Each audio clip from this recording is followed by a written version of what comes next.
മഹാറാണിയിലെ യഥാർത്ഥ മഹാറാണി നിത്യയുടെ പുഞ്ചിരിക്ക ഇന്ന് സംഗീതത്തെക്കാൾ മധുരം. വാക്കുകൾക്കതീതമാണ് ചില സന്തോഷങ്ങൾ.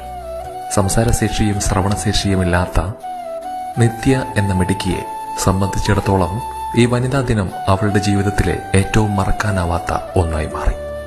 ഇടുക്കി തൊടുപുഴയിലെ പ്രമുഖ വസ്ത്രാലയമായ മഹാറാണി വെഡ്ഡിംഗ് കളക്ഷനിലെ ജീവനക്കാരിയായ നിത്യയ്ക്ക് സഹപ്രവർത്തകരും മാനേജ്മെന്റും ചേർന്ന് നൽകിയ അപ്രതീക്ഷിതമായ ഒരു വലിയ സമ്മാനം.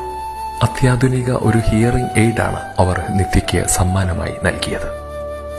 ആ ഉപകരണം ആദ്യമായി ചെവിയിൽ വെച്ചപ്പോൾ അവളുടെ മുഖത്ത് വിരിഞ്ഞ ആ വിസ്മയവും സന്തോഷവും കണ്ടുനിന്നവരുടെ കണ്ണുകളെ ഈറനണിയിച്ചു. തന്റെ ചുറ്റുമുള്ളവരുടെ ശബ്ദങ്ങൾ ആദ്യമായി കേൾക്കുമ്പോൾ ആ കണ്ണുകളിൽ തെളിഞ്ഞ തിളക്കം ഏതൊരു അവാർഡിനേക്കാളും വലുതായിരുന്നു. മനുഷ്യത്വം മരിച്ചിട്ടില്ലാത്ത ഒരു കൂട്ടം ആളുകൾ ഒത്തുചേർത്തപ്പോൾ ഒരു പെൺകുട്ടിയുടെ ജീവിതത്തിലേക്കാണ് വെളിച്ചം വന്നു ചേർന്നത്. നിത്യയുടെ ആ മനോഹരമായ പുഞ്ചിരി എന്നും നിലനിൽക്കട്ടെ എന്നും പ്രാർത്ഥിക്കുകയാണ്. ഒപ്പം വൈകല്യങ്ങളെ വകവയ്ക്കാതെ അവളെ ചേർത്തുപിടിച്ച മഹാറാണി വെഡ്ഡിംഗ് കളക്ഷനിലെ ഓരോ അംഗങ്ങൾക്കും ഒരു വലിയ കയ്യടി. നിങ്ങൾ മാതൃകയാണ്. നമിക്കുന്നു.